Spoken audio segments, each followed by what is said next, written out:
So Naomi, thank you for taking the time out to do this interview today. I feel like the way I should start it is by asking, what brings you joy today? The fact that you asked that question. Thank you so much for having me. Absolutely. So Um, I got to see the film. I know it came out, if I understand, last year with all the craziness of the pandemic happening and whatnot. And I just found it incredible that not only did you put out this movie, but you also accompanied it with a whole breakdown of like having a party that to go. I mean, how did that all come about? so both my producing partner Sarah Wharton and I had released previous movies through sort of more traditional distribution channels and worked with distribution companies and whatever, and we'd had kind of a like an unfulfilling experience with that just as storytellers, because so much of like working with a distributor now is just like releasing your film out into the ether, and then you never meet the people on the other side, and like that's just not great as an I mean, not only is it sort of emotionally unfulfilling to spend 4 years making a thing and then not get to experience an audience experiencing it, but it also isn't that great as an artist, because like you need feedback. Like Exactly. you know? So, and also because the film is so much about joy and community and like letting your freak flag fly, it just felt like watching it alone in your house was not really the optimal way to watch this movie. Yeah. So we decided to do what we called the Joyful Vampire Tour of America. And in the summer of 2019, we moved into an RV for 3 months and we drove 13,001 miles around the country, and we did 51 screenings in 40 cities in 90 days. Oh my goodness. And, I mean, getting over 4 years spent making the film. Yeah. Hop in an RV to go promote it party style. That's incredible. I mean, indie filmmaking is not for the faint of heart, I will tell you. I say, and in fact, even as you bring that up, being that this did not feel at all like an indie film. I am a huge fan of rom-coms. I love them. I don't know what, I love them. I love them. Me too. And Me too. the minute I read the synopsis of this film, and I was just like, okay, this is interesting.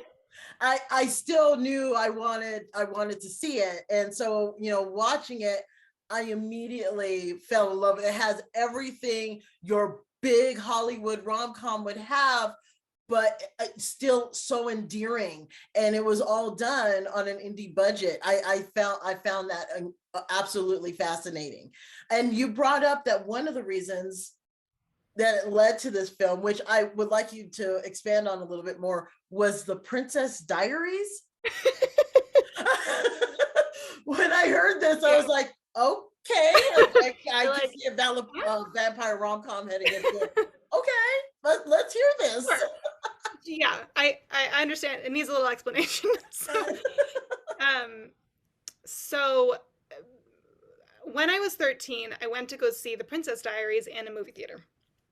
And I was a very weird kid, and I had like seriously bushy hair. I had buck teeth and braces and glasses and acne, like just like the whole thing. And I just remember watching that movie, and of course, in the beginning of the movie, for those of you who don't remember it, a younger Anne Hathaway is supposed to be the weird girl, because they've like kind of messed her hair up a little bit and they've put glasses on her. Because that's the definition of a nerd, is you mess up your hair and put on glasses or braces, and then you're set. Yeah. Right. But she still looked like Anne Hathaway. And I just remember having this moment of looking at her and being like, oh my God, if she's a weirdo, I am not on the chart. Exactly. And it's a very painful moment. And then, of course, the film goes on to, she gets a makeover, and when she gets a makeover, the guy finally notices her winning personality. And it was just like kind of a traumatizing film for me. Wow, like I said, it's a fun film for me, but yeah, as you approach it that way, I completely understand where you're coming from.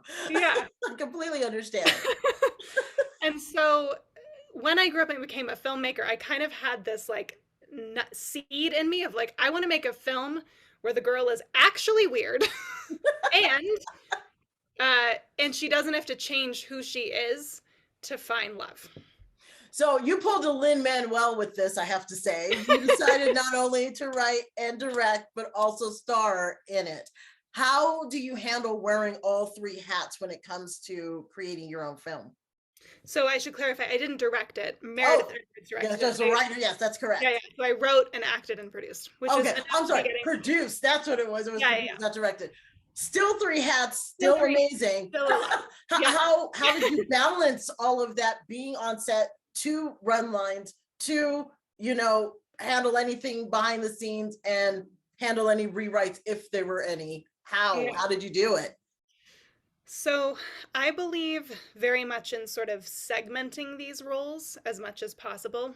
I mean, I love doing all three roles because it means that you get to be involved in the whole process, from the moment of conception all the way through to the end. But I write a script and then, so I'm a writer, and then I rewrite scripts an insane amount of times. Like I rewrote this one 45 times over 3 years as we were getting into production. So then I'm rewriting. So that kind of crossfades with the producer hat, right? But I've already, you know, those things are easy to do at the same time because you do them at different times of the day and whatever. And then, but I have a rule for my films that a month before the filming begins, I take off my producer hat, and I always have at least one amazing producing partner, and like they become the producer for that time. And I take off my writer hat because rewrites should be done at that point. Yes. God. And I switch into actor mode, and from that day until the day after we wrap, unless someone is literally on fire, like no one is allowed to come to me with a producer question. Like parenting. Right, exactly. Someone's on fire, come talk to me. Otherwise, I don't want to hear about it.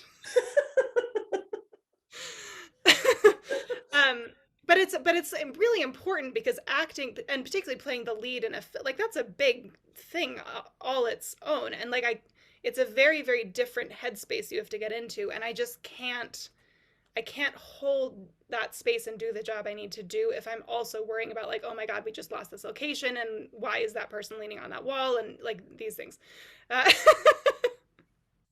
You know? Makes sense. So I felt as I'm watching, like the camaraderie on set must have been amazing. With how did the casting come about? I know you, unless you add casting director on there, did you have a say? Oh, of course.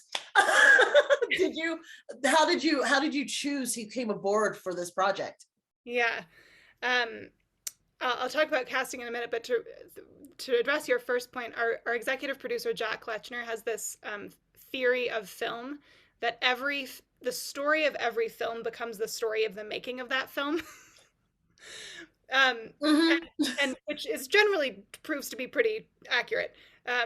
But so this one is like essentially a story about a lovable bunch of weirdos who like come together and have a good time and like feel accepted and seen. And that's exactly what set was like. It was like this total giant band of weirdos being like, oh my God, we can be weird together. Yay, that makes for a perfect set. That makes for a perfect set. And I mean, some of the people you got, Naomi Grossman, we've got to talk to her. In fact, we're talking to her on Sunday. She's a hometown girl from Taos here in New Mexico. Oh yeah. And it was funny. I went in reading the synopsis, but did not go in knowing who was in it. So just seeing who you landed in this movie, I thought, wow. And everybody was wonderful. Everybody was wonderful in the film. I'm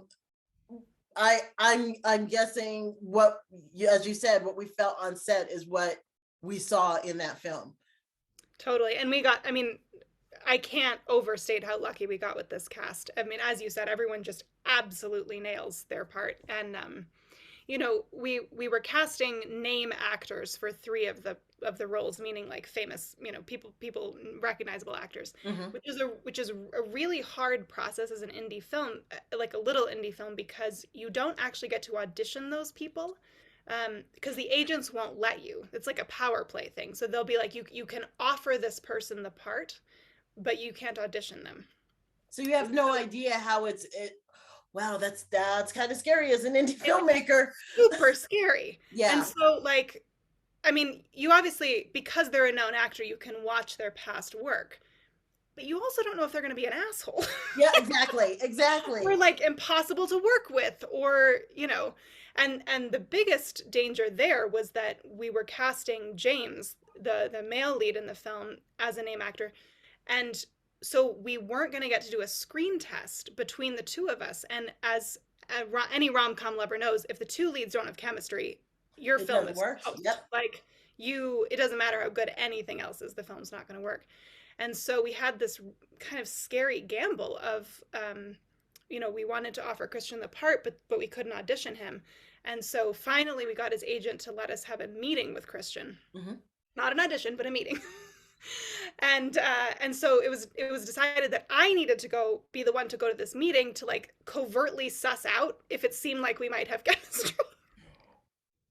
Which is a very awkward thing to try to do, I can tell you. Oh my goodness. But it all paid off. But after that meeting, I was like, okay, I think this is gonna be okay. And then it was great.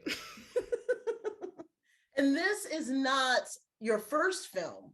You've had one prior to this. So what did you learn from your first film that you carried on to the second that was probably the biggest lesson for you? That's amazing. Nobody's actually ever asked me that question before. um, so my first film, Imagine I'm Beautiful, we made for $80,000. It was like a very small deal, and we made Bite Me for $500,000. So it was like a big leap up. So a lot of Bite Me was such a big learning experience in terms of engaging more with like the Hollywood system in certain ways, and sort of like what happens when you're dealing with famous actors and all these things, and just like more people on set. But I think that the thing that we did, I'm super proud of Imagine I'm Beautiful. And I think the thing that we instinctively got right was that we always picked people who were not only talented, but were like really good people. And we did that again on Bite Me. And I feel like that's like 90% of the thing, because like filmmaking is hard and set is hard. And like, if you have people who are power playing or, like causing drama or creating unnecessary difficulty or are just like jerks, it's going to be awful. It just brings down the morale of the set and the experience altogether. Yeah. So I like that you looked at it from the side of, because you could look at it from talent only and, oh, they said these lines great, no, they're going to work out. But I like the aspect of, no, I want them to be that kind of person that's getting up in the morning to do this and excited about it and not feeling like, oh, I'm here again. Right. I think that's a great way to look at it. And also who like loves the project in some way, like that it actually speaks to them and they care about what you're doing. Because like the danger actually of jumping up to the $500,000 version is that people are actually getting paid. I mean, not well, but I get it. But like, their paychecks. So like in an $80,000 film, nobody's there who doesn't like love what you're doing, But when you jump up, it actually changes, because there are people who will just take the paycheck. So it was also about figuring out like, who are the people who are passionate about this story specifically, this group of people. Because again, if you have somebody just clocking in and clocking out, it's going to bring down the whole set. Exactly. So right now the film is it's actually streaming now. What platforms can we find it on? So it's on iTunes, Apple TV, Amazon, and Google Play. Ooh-wee, congrats. Congratulations. And if I can just make a little pitch about this. So please. I get that everyone's paying for a lot of subscription streaming platforms now, and that the idea of spending even $2.99 to like rent something that isn't just included in a subscription is like mentally difficult at this point. However, let me tell you about the streaming platforms. They are killing indie film, and they are specifically because of specifically that, because people like are very reluctant to pay for content that isn't just included in the streamers now. But those streamers are controlled by 5 corporations who are deciding all of the content that you get to see. So on top of the age-old Hollywood problem of like 95 of them being white dudes, of who they pick, there's also this like mass corporatization of content selection. So like you are actually receiving fewer and narrower perspectives in a certain way than you ever have before. Wow. So if you want different voices, if you want to hear from different perspectives, you're going to have to pay the $2.99 to get stuff that isn't part of those streaming platforms. Well, if we're learning anything, even from like the Spotify situation that's happening right now, Yes. Because I was not aware about how much the artist was getting as compared to the bigger names that might be a problem to have on the platform in the first place. So I think it's definitely something more to invest in than just, you know, oh, well, it's there, so I'll just watch whatever's there. And Right. and this is definitely, like I said, I enjoyed it. I enjoyed every minute of it. I was like, okay, how indie is this? But I loved every minute. I was like, I loved the end. Everything was great. It was the perfect rom-com. You did an excellent job. What do you have planned? I mean, what's next for you? So two things sort of front.